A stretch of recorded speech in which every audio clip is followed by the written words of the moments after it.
Alright, everybody, welcome to another edition of an afternoon update. It's somewhere around 12:30. We are close. We're hitting the midday. And at the midday, we're looking pretty good. We're looking much better than we were this morning, and the candle's actually starting to form on tech. NASDAQ is looking solid. Do I want to get out of technology right now? Yes, desperately. I have three tech positions.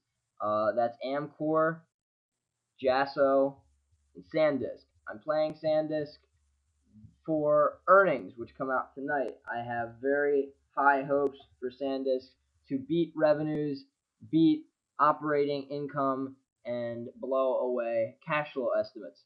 So we'll go over that later in this afternoon update, probably around video 2 or 3, and we'll take a closer look at my earnings trades and my watch list trades. For now, let's start looking at the other indexes. S&P, again, we're flying high with this one too.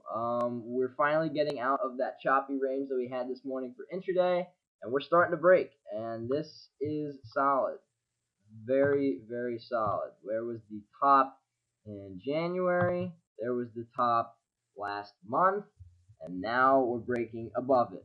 If we can close above 956.23, we can get somewhere in the 960. That's a huge bullish move.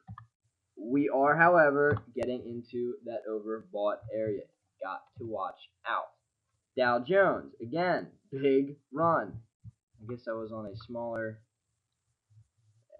That was from. I guess that was from Monday or possibly last week. That was from last week, and we're holding that very, very well. That was a huge, huge breakout for the Dow, and there you go. 88.75 was that break point, and we are creeping to that 9K level.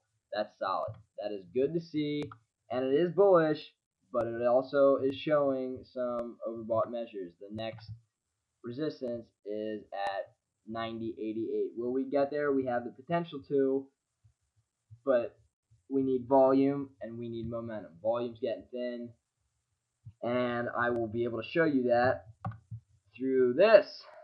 Again, it's a thin day today. It's real. It's slow. It's been a slow morning. If you can't hear it in my voice, shame on you. But it's been a slow morning. We're actually starting to pick up some volume. The bulls are starting to get to be a little bit more bullish and a little bit more aggressive going into the afternoon hours, and the bears are sort of cowering and going back to their caves to hibernate a little bit. But again, it's been pretty dead even. At actually, the last time I took a ratio update reading on the U vol and the D vol, it was 0 because it was 188 to 187. So fractions. The trend is flat, and this is something to really look at via reversals when you want to choose a reversal point. And we're getting close to a reversal actually, so be on the lookout. That is something to watch for, especially with the VIX. The VIX, again, declining, but let's go to a longer term here.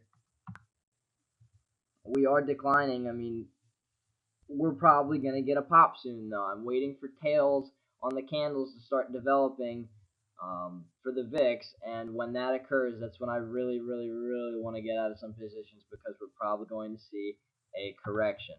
Let's look at oil. Oil had a bit of a boost this morning. They were down.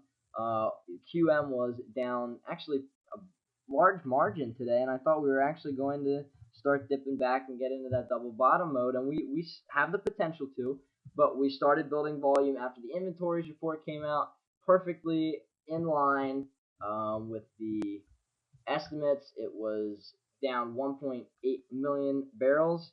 Gasoline was up, but again, this is just for crude oil. So this is something to watch. This is definitely something to keep your eye on.